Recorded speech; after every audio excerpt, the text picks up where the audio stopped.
ఏది అయినా ట్రై చెయ్యి ఆచి చికెన్ మసాలా. ఆచి చికెన్ మసాలా. నమస్తే. ప్రస్తుతం రాష్ట్ర వ్యాప్తంగా జరుగుతున్నటువంటి కార్యక్రమం ఏంటి అంటే డిఎస్సి, అది దగా డిఎస్సి అని వైసీపీ వాళ్ళు ఎక్కడికక్కడ జెన్జీ అంట షామియానాలు వేశారు, కూర్చున్నారు, నిరసన కార్యక్రమాలు చేపడుతూ ఉన్నారు. దీనిలో చాలా విచిత్రమైన అంశాలు ఉన్నాయి. వాటితో పాటుగా కూటమి అంటే 3 పార్టీలు కలిసి ఉన్నటువంటిది. అటువంటి కూటమిలో మరి బాలినేని శ్రీనివాసరెడ్డి మాజీ మంత్రివర్యులు, ఆయన జనసేనలో ఉన్నారు. ఈ ఒంగోలు ఎమ్మెల్యే అయినటువంటి దామంచర్ల జనార్దన్, వారిద్దరి మధ్య మాటల యుద్ధం. మరి దీనివల్ల కూటమికి ఏమైనా ఇబ్బంది కలగదా అనే అంశాలు మనతో చర్చించడానికి సీనియర్ జర్నలిస్ట్ మరియు రాజకీయ విశ్లేషకులు అయినటువంటి డివి శ్రీనివాస్ గారు ఉన్నారు. శ్రీనివాస్ గారు నమస్తే అండి. నమస్తే సార్, ముందుగా ఈ డిఎస్సి నిరసన కార్యక్రమాలను ఏ రకంగా చూడాలంటారు? ఒక ప్రక్కన వాళ్ళు రిక్రూట్మెంట్ అయిపోయి కూడా 8-9 నెలలు అయిపోయింది, కోర్టుకు వెళ్ళారు, కోర్టు చివాట్లు పెట్టి ఆ పిటిషన్ డిస్మిస్ చేసింది.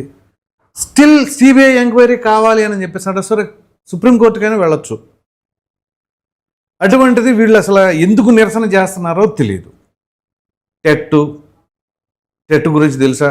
డిఎస్సిలో ఎంతమంది ఎన్ని రకాల టీచర్ పోస్టులు ఉంటాయో తెలుసా? ఇట్లా అనేక రకాలైన ప్రశ్నలు ఉత్పన్నమవుతున్న క్రమంలో మన మాజీ మంత్రి కొడాలి నాని కావచ్చు, మరో మాజీ మంత్రి అంబటి రాంబాబు కావచ్చు, చాలా డిఫరెంట్గా మాట్లాడుతూ ఉన్నారు. దాన్ని ఎలా చూడాలంటారు? ఇప్పుడు జగన్ ఇచ్చిన జీవో పైనే జగన్ పార్టీ నిరసనలా, జగన్ ఇచ్చిన జీవో పైనే వైఎస్ఆర్ కాంగ్రెస్ పార్టీ ర్యాలీలా వ్యతిరేకంగా. ఇది డిఎస్సి. అవును. ఈ డిఎస్సిలో హారిజాంటల్ రిజర్వేషన్ అమలు చేయండి అవును అని జీవో 77 ఇచ్చింది ఎవరు? జగన్మోహన్ రెడ్డి కదా. రైట్. 2023 డిసెంబర్లో ముఖ్యమంత్రి ఎవరు? జగన్మోహన్ రెడ్డి గారే. నువ్విచ్చిన జీవో ప్రకారం ఇవాళ horizontal reservation. Right. Supreme court guidance. అవును. దేశవ్యాప్తంగా హారిజాంటల్ రిజర్వేషన్స్ అమలు చేయాలి. ఎస్సీ కేటగిరైజేషన్, దివ్యాంగుల రిజర్వేషన్లు, స్పోర్ట్స్ రిజర్వేషన్, మహిళా రిజర్వేషన్, ఓకే, ఇవన్నీ హారిజాంటల్ గా అమలు చేయమన్న నేపథ్యంలో డిఎస్సి, దానికి జగన్మోహన్ రెడ్డి ప్రభుత్వం ఆమోదం. ఒక జీవో. నువ్వే చెప్పావు దివ్యాంగులకు ఇవ్వాలి, నువ్వే చెప్పావు మహిళల కోట, స్పోర్ట్స్ కోట. అంటే ఇప్పుడు ఈ చేస్తున్న నిరసన, ఈ చేస్తున్న దీక్షలు, ఇప్పుడు ఈ కార్యక్రమం ఉందా? అసలు జీవో సగం మర్చిపోయారంటారా వీళ్ళు? ఇదంతా జగన్ మీదే జగన్ చేసుకుంటున్నాడా? అంటే జగన్ ఎత్తినే జగన్ చేయి పెట్టుకుంటున్నాడా? అంటే మరో భస్మాసురుడా? నాకు అర్థం కాదు. ఇది భస్మాసుర 2.0 వెర్షనా? ఓ అట్లా వస్తుందా? జగన్ ఇచ్చిన జీవో మీద జగన్ పార్టీ తిరగబట్టం ఏంటి? ఇప్పుడు నీ జీవో ప్రకారం సుప్రీంకోర్టు మార్గదర్శకాలను అనుసరించి కేంద్ర ప్రభుత్వ గైడ్ లైన్స్ అమలు చేశారు. అవును. ఆ అమలు చేసినప్పుడు కొంతమందికి అర్థం కాల. ఇప్పటికైనా అర్థమైందా? వాళ్ళకి అర్థమైంది, అభ్యర్థులకు అర్థమైంది. అభ్యర్థులకు ఓకే. ఇప్పుడు నిరసన చేస్తున్న వాళ్ళలో ఎంతమందికి ఈ హారిజాంటల్ రిజర్వేషన్ గురించి తెలుసు? అసలు వీళ్ళకి ఏం తెలుసు? అసలు డిఎస్సి అంటే తెలుసా? టెట్ అంటే తెలుసా? ఆ కూర్చున్న శిబిరంలో ఉన్నాళ్ళని డిఎస్సి ఫుల్ ఫామ్ ఏంటో చెప్పమన్నాడు. తెలుసులే సార్, మరి ఫుల్ ఫామ్ తెలియకుండా ఉంటుందా? అయ్యో, ఎంతమందికి అసలు అందులో జెన్జీ సార్, డిఎస్సి తెలియకుండా ఎలా ఉంటుంది? జంజీ అంటే అదే అంటున్నారు కదా, జీ అంటే గొడవలు అనుకుంటున్నారు. అరే జంజీ అంటే జీ కాదురా నాయన, జన్ జెడ్. అది పలికేటప్పుడు జీ, దాని సౌండ్ జీ, లెటర్ నేము జెడ్. అసలు ఆ రెండింటికి తేడా తెలుసా? ఫస్ట్ ఆఫ్ ఆల్ అదేదో గొడ్డలి. ఇప్పుడు వైజాగ్లో మీ దృష్టిలో జీ అంటే గొడ్డలి, మా దృష్టిలో జీ అంటే గూగుల్ అనో ఏదో అన్నాడు. అవును, అది లోకేష్ గారు అన్నారు. ఈ గొడ్డలి ఇవాళ జనరేషన్ మీద పడుతోందా? జగన్ గొడ్డలి ఇవాళ జంజీ మీద అది కనపడుతోంది మనకి. ఇప్పుడు నువ్వెందుకని మెగా డిఎస్సి పెట్టలేదు? నువ్వు 5 ఏళ్ళు మెగా డిఎస్సి, ఒక డిఎస్సి జరగకపోగా. కోవిడ్ వచ్చింది సార్, అప్పుడు కోవిడ్ వచ్చింది. కోవిడ్ ఎన్నాళ్ళు ఉంది? 2 years ఉంది. మిగతా 3 ఏళ్ళు అంటే 3 డిఎస్సీలు పెట్టాలిగా. 3 డిఎస్సీలు అంటే 1 సంవత్సరం ఎలక్షన్ ఉంది. ఇది చెయ్యాలనుకుంటే నీకు ఇవన్నీ ఆగుతాయా? కోవిడ్లో మాత్రం ఆగుద్దా? అదేదో 1 సంవత్సరం వచ్చింది, 2019, 2020, 21 డిఎస్సి ఎందుకు పెట్టలేదు? 2021 కోవిడ్లేండి. 19, 20 ఎందుకు పెట్టలా? 22, 23 ఎందుకు పెట్టలా? 23, 24 ఎందుకు పెట్టలా? అంటే 5 ఏళ్లలో 5 డిఎస్సీలు పెట్టాల్సిన నువ్వు ఒక డిఎస్సి పెట్టకపోగా, ఒక జాబ్ క్యాలెండర్ ఇవ్వకపోగా, ఇప్పుడు పెట్టినాడు రిజైన్ చేయాలి. అంతే. ఇప్పుడు నేను డిఎస్సి పెట్టలేదు కాబట్టి నువ్వు పెడతావా? రిజైన్ చేయి. నేను గుంతలు పెట్టాను రోడ్లకి నేను గుంతలు పెట్టాను కాబట్టి నువ్వు పూడుస్తావా? పవన్ కళ్యాణ్ రాజీనామా చేయి. నేను పరిశ్రమల్లో తరిమేశా, నువ్వు తెస్తావా? చంద్రబాబు రాజీనామా చేయి. రైట్. ఇది ఎక్కడి రివర్స్ పార్టీ? అంటే ఇప్పుడు మీరు అన్నారు కదా టీచర్స్ అక్కడ ఆ పోస్టుల్లో ఉండకూడదని అన్నారు. అంటే మీకు గతంలో గుర్తుంటే ఆయన ఈ లిక్కర్ షాప్స్ దగ్గర కూడా పెట్టారు. సో ఎందుకని టీచర్స్ని స్పెసిఫిక్గా టార్గెట్ చేసినట్లు అనుకోవాలా? ఎందుకంటే ఎలక్షన్ మూమెంట్లో కూడా వాళ్ళు ఎలక్షన్ విధుల్లో ఉండకూడదు, పాఠాలే చెప్పాలి అని చెప్పేసి అని కూడా అన్నారు, మీకు గుర్తుంటుంది. సో ఎక్కడ చూసుకున్న కామన్ పాయింట్ టీచర్స్ అనే ఇదిలోనే ఉంటుందా? ఎందుకని టీచర్లు అంటే ఆయనకు ఆ రకమైన భావన, ఒక పగ, పంతోళ్ళ మీద పగ పట్టాడా? అంటే పాత అనే ఉంటుంది సార్. కొత్త పాత ఏముంది? టీచర్ అంటేనే కొంచెం ఆ రకమైన ధోరణి ఉందనే ఆలోచన వస్తుంది కదా. ఇప్పుడు నువ్వు ముఖ్యమంత్రిగా ఉన్నప్పుడు ఏది అసలు ఆ టీచర్స్ పైన అతను చేసినటువంటి అణచివేత, 43 యాప్లు అప్లోడ్ చేయమన్నాడు, బాత్రూంలో ఫోటోలు దించాడు. అంటే ఆ ఇసుక, సిమెంటు, ఆ నాడు నేడు బాధ్యత అంతా ఆళ్ళదే అన్నాడు. నీ మనుషులేమో వాటిని బ్లాక్లో అమ్ముకుంటారు, వీళ్ళకేమో స్ట్రోక్, గుండెపోట్లు వచ్చి చనిపోయారు. వాళ్ళని బ్రాందీ షాపుల దగ్గర కాపలా పెట్టొచ్చావు. వాళ్ళంతా తిరగబడ్డారు. అవును. చలో సెక్రటేరియట్ ఏదో పెడితే ఆ బిఆర్టీఎస్ రోడ్ విజయవాడ పెట్టారు, బిఆర్టీఎస్ రోడ్లో ముట్టడిచ్చారు. వాళ్ళందరినీ నువ్వు అసలు మామూలుగా పోలీస్ స్టేషన్లో ఆ రోజు హరీష్ రావు ఎగతాళి చేశాడు. మేము టీచర్లకు ఫిట్మెంట్ ఇచ్చాము తెలంగాణలో, నువ్వు లోపల వేస్తున్నావు అన్నాడు. పంతుళ్లే ఓడిచ్చారు. మొన్న జగన్మోహన్ రెడ్డి ప్రధాన ఓటమికి కారణం టీచర్స్. అందుకనే వాళ్ళు ఎక్కడ ఎలక్షన్ విధుల్లో ఉండకూడదని ముందే చెప్పారు ఆయన గ్రహించి. బహుశా ఇప్పుడు ఈ కొత్త పిల్లలు ఏం చేశారు నిన్న మీరు చూశారు, కర్నూలు బురుజు ఎక్కారు. అవును, కొండారెడ్డి బురుజు దగ్గర. రే వాళ్ళల్లో ఎవరన్నా 10 లక్షలు 15 లక్షలు పెట్టి కొనే తాహత ఉందా? సార్ ఛార్జెస్కి డబ్బులు లేవు సార్. ఒక యువతి నేను చూసిన ఎగ్జామ్ సెంటర్ దగ్గర 5 ఏళ్ళు కష్టపడి చదివారు. వాళ్ళు అదే పెట్టారు ప్లే కార్డ్స్లో, మా కష్టం, ఇది మా ప్రతిభ, దయచేసి అవమానించొద్దండి. మా కష్టాన్ని అవమానించొద్దు, మా ప్రతిభని అవమానించొద్దు. తల్లి పాలు ఎంత స్వచ్ఛమైనదో మొన్న డిఎస్సి ఎంత స్వచ్ఛమైనది అని చెప్పి అన్న వాళ్ళే మాట్లాడుతున్నారు. అవును, వచ్చిన వాళ్ళంతా కూడా. అంటే ఏంటి, నువ్వు ఒక 16,341 శత్రువులను తయారు చేసుకుంటున్నావా నీ పార్టీకి? ఇప్పుడు ఆ 16,000 రానోళ్ళు వాళ్ళకు కూడా తెలుసు కదా జర్నీ నువ్వు జరిగిందని. ఇప్పుడు రేపొద్దున ఇంకో డిఎస్సి వస్తుంది. అవును. ఏది అక్టోబర్లో నోటిఫికేషన్, డిసెంబర్లో పరీక్ష, 4,000 పోస్టుల భర్తీ, జాబ్ క్యాలెండర్ 10,060 పోస్టులతో మొన్న ఉగాదికి ఒకటి, రేపు రాబోయే ఉగాదికి ఇంకొకటి, ప్రతి ఉగాదికి జాబ్ క్యాలెండర్ ఇస్తా అంటున్నాడు. అవును. నువ్వెందుకని చేయలేకపోయావు? వీళ్ళు చేస్తున్నారు కాబట్టి రాజీనామా చేయమంటే. ఇప్పుడు పెద్దిరెడ్డి రామచంద్రారెడ్డి అక్కడ బైఠాయించాడు తిరుపతి. ఎవరికి వ్యతిరేకంగా బైఠాయిస్తున్నావు నువ్వు? జగన్ ఇచ్చిన జీవోకి వ్యతిరేకంగా బైఠాయిస్తున్నావా? ఇప్పుడు దివ్యాంగుల కోట. అవును. ఎవరో మొన్న ఒక సంతోషి పార్వతి ఎవరో ఒక అమ్మాయి ఒక అభ్యర్థి గురించి మాట్లాడుతూ ఆమెకు వచ్చిన మార్క్స్, అక్కడ అంధత్వం, అవును, అక్కడ ఉన్నటువంటి హ్యాండిక్యాప్డ్ 40%తో ఇంకొక అతను వచ్చాడు. రైట్. అతనికి ఇచ్చారు హారిజాంటల్ రిజర్వేషన్ ప్రకారం. పార్వతికి రావాల్సిన ఉద్యోగం అతనికి వెళ్ళింది. దానికి మనం ఏం చేద్దాం? ఇది జగన్ జీవోయే కదా.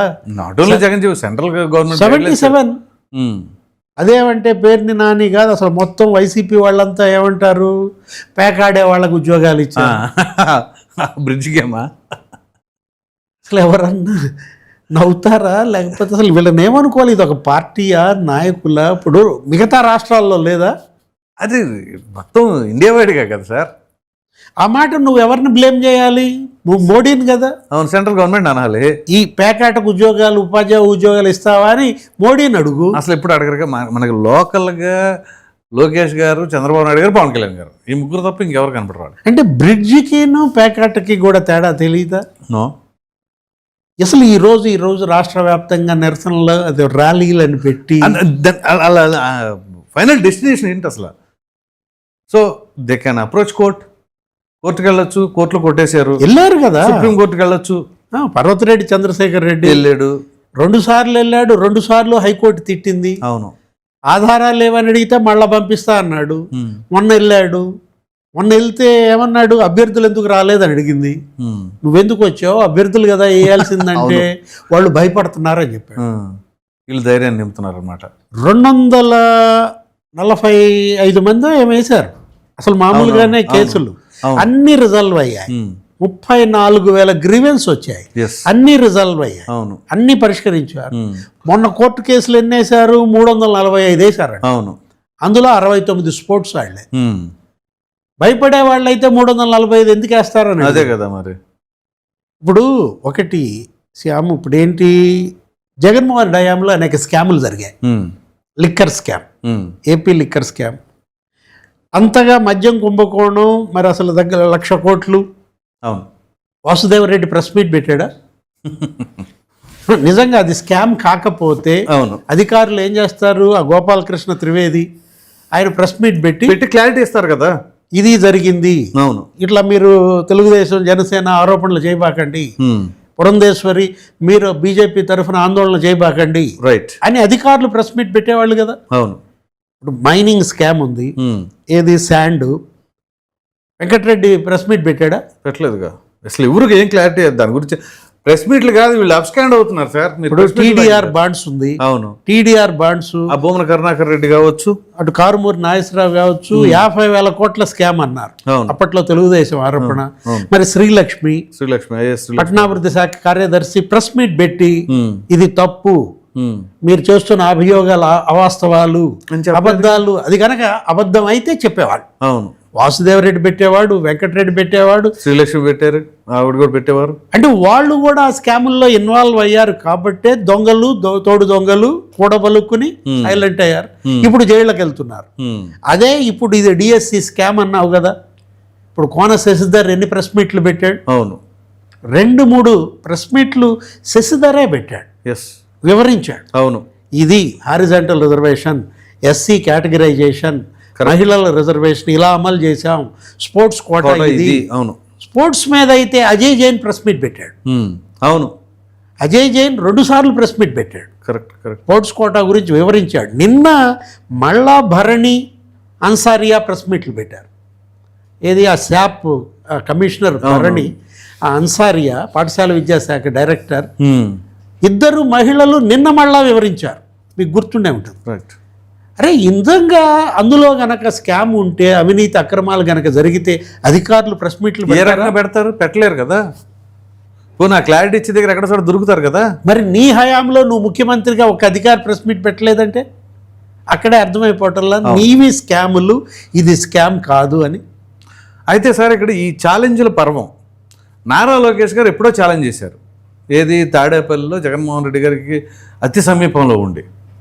అటువంటిది ఇప్పుడు కొడాలి నాని ఏమో వస్తావా, చర్చకు వస్తావా, ఛాలెంజ్ ఇస్తావా అని కొడాలి నాని, మరో ప్రక్కన మరో మాజీ మంత్రి అంబటి రాంబాబు ఏమో ఎందుకు నువ్వు ఛాలెంజ్ తీసుకోవటం ఎందుకు, నిన్నెవడు అడిగారు అని చెప్పేసి ఆయన, పేరు నాని ఏమో పేకాటకి పోస్టులు ఎత్తావా అని ఆయన. అసలు ఏంటి వీళ్ళు అంటే ఒక మాట ఒక విధానం లేకుండా డిఫరెంట్ వర్షన్స్తో ఉన్నారంటారు. మరి ముగ్గురు మాజీ మంత్రులే. ఇప్పుడు అంబటి రాంబాబు మాట్లాడుతూ ఏమంటాడు, ఎవరు అడిగారు ఇట్లాగే ప్రెస్ మీట్లో జర్నలిస్టు, ఒక డిఎస్సి అభ్యర్థి లేరు మీ టెంట్లో అన్నారు. అంటే ఉండాలా, డిఎస్సి అభ్యర్థులు ఉండాలా? అంతే, అవసరం లేదు. అంటే ఇప్పుడు నేను ముసలాడినా మీ ఉద్దేశం? లేదు, కుర్రాడు జెన్సీ. నేను అందుకే మీకు ఇందాక చెప్పింది జెన్సీ అని. వీళ్ళు అరే అంత మాత్రాన్ని రౌడీలు వచ్చి మా టెంట్లు బీకేస్తారా, ఏదేదో మాట్లాడతారు. వాళ్ళు జనం తిరగబడుతున్నారు. డిఫెండ్ చేసుకోవడానికి ఆయుధాలు లేక ఏం చెప్తున్నారు అర్థం కావట్లేదు అంటారా? జనం తిరగబడుతున్నారు వీళ్ళ మీద. ఏది సబ్జెక్ట్ లేకుండా ఇవాళ నువ్వు జన జీవితాన్ని నువ్వు ఇబ్బంది పెడుతుంటే, నరకం చూస్తుంటే వాళ్లే తిరగబడి మీ మీద టెంట్లు బీకేస్తున్నారు. నిన్న చూశారు కదా కర్నూలు బురుజ్ దగ్గర. అవునవును, ఉద్యోగాలు పొందినటువంటి బిడ్డలంతా ఇవాళ రోడ్ల మీదకి వచ్చి మా పొట్ట కొట్టబాకండి.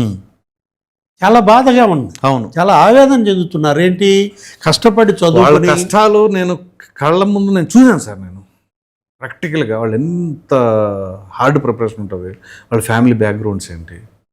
ఇప్పుడు మంగళగిరిలో ధ్రువపత్రాలు ఇచ్చి అన్నాళ్ళైంది, అపాయింట్మెంట్ లెటర్స్, కుటుంబ సభ్యులందరినీ పిలిపించారు, వాళ్ళ సమక్షంలోనే ఇచ్చింది. భోజనాలు పెట్టి మరి సీఎం, డిప్యూటీ సీఎం, లోకేష్ ఒక వేడుకలాగా చేశారు. 16,000 మందికి అపాయింట్మెంట్ లెటర్స్ ఇచ్చి 10 నెలలు. అవును, అప్పుడు ఎందుకు చేయలే? నిజంగా వీళ్ళకి గనక అది స్కామ్ అనో అక్రమాలు జరిగాయనో ఉంటే ఎప్పుడు చేయాల్సిన ఆందోళనలు ఇవి. అప్పుడు చేయలేదు, ఇప్పుడు ఎందుకు చేస్తున్నారు? అదేమంటే అతను ఎవరు, చెవిరెడ్డి భాస్కర్ రెడ్డి కొడుకు మోహిత్ రెడ్డి, అతను అంటున్నాడు చిన్నదానికే ధర్మేంద్ర ప్రధాన్ రాజీనామా చేశాడు, ఇంత పెద్దదానికి లోకేష్ ఎందుకు చేయడు? సార్, ఫస్ట్ ఆఫ్ ఆల్ వీళ్ళందరికీ కూర్చోబెట్టి ఒక ట్రైనింగ్ సెషన్ ఏమైనా పెట్టాలంటారా డిఎస్సి మీద? డిఎస్సి కాదు, ఇప్పుడు ధర్మేంద్ర ప్రధాన్ రాజీనామా చేశాడంటే అది పెన్ అండ్ పేపర్ టెస్ట్, అందులో క్వశ్చన్ పేపర్ ఉంది, అది లీక్ అయ్యి నీకు 48 గంటల ముందు వాట్సాప్లో వచ్చింది కొంతమందికి. గెస్ట్ పేపర్లో 400 ప్రశ్నలు ఉంటే నీకు 116 ప్రశ్నలు కెమిస్ట్రీ టాలీ అయ్యాయి. అందుకని ఆ పిల్లలు కాక్రోచ్ జనతా పార్టీ నీటు ఆందోళన సరే ధర్మేంద్ర ప్రధాన్ రాజీనామా చేశారు. నేను ఎందుకు అడినానంటే ఆ ప్రశ్న, ఇప్పుడు అక్కడ దానికి ఇక్కడ సిబిటి, ఈ రెండింటికి తేడా తెలియదు. ఇక్కడ ఫస్ట్ పేపర్ లీకేజ్ అన్నారు, తర్వాత 4 కరుచుకొని పేపర్ లీకేజ్ అంటే అది కాదు, లేదా స్పోర్ట్స్ కోటాలో ప్యాకెట్ ఆడే వాళ్ళకి ఇచ్చారు, కమ్మాళ్ళకి ఇచ్చారు. అది ఇంకో మాట. అరే కమ్మాళ్ళకి 9 మందేనయ్యా వచ్చింది. అవును, అప్పుడు డిఎస్పీల ప్రమోషన్లు కూడా అంతే కదా, 10 మంది రెడ్లకి ఇచ్చారు, లేకపోతే ఓసీలో 42 మందో ఏమో ఓసీ అనుకుంటా స్పోర్ట్స్లో, ఆ 319 కాపులు కొంతమంది ఉన్నారు, 16 మంది కాపులు, ఇట్లా మొత్తం కులవారీగా ఇవ్వాల్సి వచ్చింది. అంటే ఎక్కడికక్కడ వీళ్ళు వేసిన ఆ బురదని ప్రతిసారి చెరుపుతున్న బురద వేస్తూనే ఉన్నారు. ఈ బురద పార్టీయా? అంటే మీరు బురదలో నుంచి బయటికి రారా? మీరు బురదలో ఉంటూ ఇవాళ జనం మీద బురద జల్లుతున్నారా? సో ఇక దీనికి ఎండ్ పాయింట్ ఎప్పుడు అంటారు? ఇంకా ఉధృతం చేస్తానంటున్నారు. ఇప్పుడు నిన్న సజ్జల అతను ఏదో టెలికాన్ఫరెన్స్ పెట్టి మరింత ఉధృతం చేయాలంటే వీళ్ళనేమో. నేను అందుకే అడుగుతుంది, దీనికి లీగల్గా వీటిని అడ్డుకోవడానికి ఏం అవకాశం ఉంటుందా? లీగల్గా హైకోర్టు తిట్టింది. అవును సార్, అంత తిట్టినా ఏం చేసినా ఇంకా వీళ్ళు పెడుతున్నారని చెప్పేసి కోర్టు నుంచి ఆర్డర్స్ తీసుకొచ్చి దీని మీద నోరు తెరవడానికి వీలు లేదు అనేది ఏమన్నా ఆర్డర్ తెచ్చుకోవచ్చు. లీగల్గా ఎప్పుడు లాకి బైండ్ అయిన వాళ్ళ మీద లీగల్ ప్రొసీజర్ నీకు ఎప్పుడు వస్తుంది? అతను లాకి బైండ్ అయితే. ఓకే, వీళ్ళు ప్రజాస్వామ్యం రాజ్యాంగం అన్న వాళ్ళకే వర్తిస్తుంది అంటారు. వీళ్ళు ఇల్లీగల్. వీళ్ళ యొక్క మూమెంట్స్, వీళ్ళ యొక్క బిహేవియర్ కంప్లీట్ ఏంటి బరి తెగింపు. ఇప్పుడు తను ఒకటే తీసుకున్నాడు జగన్మోహన్ రెడ్డి ఏంటి, నేను చట్టాన్ని గౌరవించను, పాటించను, ధిక్కరిస్తాను. ఇప్పుడు 4 వాహనాల్లో ఇల్లయ్యా అంటారు, 4 సరిపోలేండి, 40 అంటాడు. 11 వాహనాల్లో ఇల్లయ్యా అంటారు, కాదు 80 తీస్తాడు. అంటే దండయాత్ర చేస్తున్నాడు. రైట్, దయాగాడి దండయాత్ర ఏదో సినిమా పేరు ఏదో ఉందను, టెంపర్ టెంపర్. ఇది జగన్ గాడి దండయాత్ర. ఏమనాలి దీనిలో? రైట్ సార్, దాని తర్వాత మరో కీలకమైన అంశం, ఇది చాలా ముఖ్యమైనది. ఒంగోలు ఆ నియోజకవర్గానికి సంబంధించి ఆ ఎమ్మెల్యే, ప్రస్తుత ఎమ్మెల్యే అయినటువంటి దామంచెల జనార్దన్ వర్సెస్ మాజీ మంత్రి బాలినేని. ఆయన ఒకప్పుడు వైసీపీ, ఇప్పుడు జనసేన. సో కూటమి చాలా స్ట్రాంగ్ బాండింగ్తో ప్రభుత్వం ఏర్పడిన తర్వాత అభివృద్ధి పదంలో దూసుకుపోతూ ఉన్నారు. అలాగే ముఖ్యమంత్రి, ఉప ముఖ్యమంత్రి అందరూ కలిసిపోయి ఈ యొక్క ప్రయాణం కొనసాగిస్తూ ఉంటే మధ్యలో ఇట్లాంటి ఈ చిన్న చిన్న తారతమ్యాలని ఎలా చూడాలంటారు? ఇది చిన్నదిగా, ఇది చాలా పెద్దదే. ఏది కూటమిలో ఒక భాగస్వామ్య పార్టీ నాయకుడు మరి ఒక తెలుగుదేశం ఎమ్మెల్యే మీద చేస్తున్న ఆరోపణలు, జనసేన ఎమ్మెల్యేల మీద ఏ తెలుగుదేశం వాళ్ళు ఇలాంటి ఆరోపణలు చేయలేదు, బీజేపీ వాళ్ళు చేయలేదు, బీజేపీ ఎమ్మెల్యేల మీద జనసేన వాళ్ళు చేయలేదు. ఫస్ట్ టైం ఇవాళ ఒంగోలులో ముసలమా వాళ్ళ ఆయన బాలినేని శ్రీనివాసరెడ్డి జనసేన నాయకుడిగా మాట్లాడుతున్నాడా, వైఎస్ఆర్ కాంగ్రెస్ పార్టీ నాయకుడిగా మాట్లాడుతున్నాడా? మనకు అర్థం కావట్లా. ముసుగు తొలగిందా, తీసేస్తున్నాడా? ఇప్పుడు బాలినేని చేసిన వ్యాఖ్యలకి పవన్ కళ్యాణ్ ఆమోదం ఉందా? అక్కడ ఏదో పొలిటికల్ అడ్వైజరీ కమిటీ ఏదో ఉంటుంది, క్రమశిక్షణ సంఘం ఏదో ఉంటుంది, వాటన్నిటినీ తను గౌరవిస్తున్నాడా? అంటే ఈ వ్యాఖ్యలు ఇప్పుడు ఇవాళ బాలినేని బరస్ట్ అయింది. పవన్ కళ్యాణ్ దగ్గర ముందు బరస్ట్ అవ్వాలి కదా, అవును. అయ్యాడా? అయినా కూడా పవన్ కళ్యాణ్ ఓపెన్గా బరస్ట్ అవ్వమన్నాడా? మనకు అర్థం కావటల్లా. అంటే గీత దాటాడా? జనసేన గీతని బాలినేని దాటాడా? పవన్ గీతని బాలినేని దాటినట్టుగా కనపడుతోంది. పవన్ కళ్యాణ్ గారు పదే పదే చెప్తా ఉన్నారు కదా, చాలా స్ట్రాంగ్గా చెప్తున్నారు, ఇది కూటమి 15 ఏళ్ళు కలిసి ఉండాలి అని చెప్పేసి. అటువంటి తరుణంలో ఈ వ్యాఖ్యలు ఎలా చూడాలి? ఇది అంతర్గతంగా పరిష్కరించుకోవాలి. చిన్న పంచాయతీ కనుక అయితే జనార్దన్కి బాలినేనికి విభేదాలు ఉంటే ఆ విభేదాలను ఎక్కడ పరిష్కరించుకోవాలి? పవన్ కళ్యాణ్ దగ్గర పరిష్కరించుకోవాలి, లేదా బాబు గారి దగ్గర, చంద్రబాబు దగ్గర పరిష్కరించుకోవాలి. Already Balineni Srinivasa Reddy 2 months back చంద్రబాబుని కలిశాడు, మీకు గుర్తుండే. అవునవును, అప్పుడు చిన్న మీటింగ్ ఏదో అయింది అప్పుడు. అవునవును. ఇప్పుడు బాలినేని శ్రీనివాసరెడ్డి నిన్న మాట్లాడుతూ ఏమన్నాడు? రేషన్ మాఫియా, నెలకు 25 లక్షలు వస్తాయి, ఏదో లిక్కరు, అన్ని షాపులు అతనయ్యే, ఇసుక, రకరకాలుగా మాట్లాడాడు. ఇక్కడ వివాదం ఇది ఏది? ఇప్పుడు ఈ కాలు దువ్వింది బాలినేనా దామచర్ల? ముందు పాయింట్, ఫస్ట్ పాయింట్ మనం చర్చించాల్సింది బాలినేనిపై దామచర్ల తిరగబడ్డా, దామచర్లపై బాలినేని కాలు దువ్వాడా? రైట్. ఎందుకంటే దామచర్ల ఏమి గేదె దాటినట్టు కనపడతలేదు. అతనికి ఇష్టం లేదు మొదటి నుంచి, బాలినేని ఇష్టం లేదు, కానీ కూటమిలో ఉన్నాడు కదా అని ఆయన పెద్దగా ఏం ఆమోదించాల్సి వచ్చింది. అవును. ఏది తన అధినేత చంద్రబాబు మరి వహించాల్సి తీసుకున్న నిర్ణయం. అతను జనసేనలో చేరటం దామచర్లకు ఇష్టం లేదు. కరెక్ట్. అది అబ్జెక్షన్ చెప్పాడు, పోరాటం ఇంటర్నల్గా చేశాడు, బయటపడలేదు. అవును. కానీ ఇప్పుడు ప్రత్యేకించి అసలు దామచర్లని టార్గెట్ చేయటం వెనక అజెండా ఏంటి? ఇది జనసేన అజెండానా, వైసీపీ అజెండానా? జగన్ కోవర్ట్గా బాలినేని పనిచేస్తున్నారు, అదే అంటున్నారు కొంతమంది ఇంకా ఇప్పటికీ. ఇప్పుడు దాని మీద ఈరోజు మాట్లాడాడు, నన్ను వైసీపీ కోవర్ట్ అంటున్నారు, రైట్, వాళ్ళని అంతు తెలుస్తా అంటున్నాడు. ఒకవేళ ఇదే మాట పవన్ కళ్యాణ్ అంటే, ఇప్పుడు ఇది సుబ్బారెడ్డికి బాలినేనికి పొసగలేదు అక్కడ. అవును, మీకు గుర్తుండే ఉంటుంది, ఆమాజీ కూడా మాట్లాడుతూ ఆ కల్తీ నెయ్యి వివాదం. కరెక్ట్. వైవి సుబ్బారెడ్డి ఏంటి, అసలు సుబ్బారెడ్డిని లోపలేస్తే సంతోషపడే వాళ్ళల్లో నేనే ఫస్ట్ అన్నాడు ఆ కేసులో. వాళ్ళిద్దరు బావ మరిది. అవును. జగన్మోహన్ రెడ్డికి దగ్గర బంధువు. ఇప్పుడు బాలినేని శ్రీనివాసరెడ్డి ఏంటి, దగ్గర మరి 2.5 దశాబ్దాలు రాజకీయం. ఎప్పుడు అటు కాంగ్రెస్ పార్టీలో రాజశేఖర రెడ్డి ఆయనకి మరి టికెట్ ఇచ్చాడు, గెలిపించుకున్నారు. రాజశేఖర రెడ్డి క్యాబినెట్లో పనిచేశాడు మంత్రిగా, అటవీ శాఖ ఏదో చేసినట్టున్నాడు. తర్వాత మొన్న జగన్ క్యాబినెట్లో 2 ఏళ్ళు ఉన్నాడు. అవును. మైనింగ్, ఇంధన శాఖ కూడా చూశాడు. ఒక 5 సార్లు శాసనసభ్యుడిగా గెలిచాడు, 7 సార్లు ఏమో కంటెస్ట్ చేశాడు. అవును. దామచర్ల వర్సెస్ బాలినేని 3 ఎన్నికలు జరిగాయి. ఒకటి ఓడిపోయినటువంటి దామచర్ల 2 సార్లు గెలిచాడు. అవును. అంటే ఇప్పుడు మొన్న ఏమన్నారు, ఇతన్ని ఏదో దర్శి పంపిస్తున్నారు, ఏది కూటమి తరఫున జనసేన అభ్యర్థిగా దర్శిలో పోటీ చేస్తాడనో ఏదో మధ్య చూశాను. రైట్. తర్వాత అసలు నిన్న ప్రెస్ మీట్లో ఏమన్నాడు, నేను పోటీ చేస్తా, నా కొడుకు పోటీ చేస్తాడన్నాడు. అంటే 2 సీట్లు పవన్ కళ్యాణ్ తండ్రి కొడుకులుగా మాట తీసుకున్నాడా? అవి ఇంటర్నల్గా జనసేనలో వాళ్ళిద్దరి మధ్య ఏం జరిగించుకోవాలి. సరే, ఎనీహౌ ముందు వచ్చి దామచర్ల మీద పడుతుంది ఏంటంటున్నాను.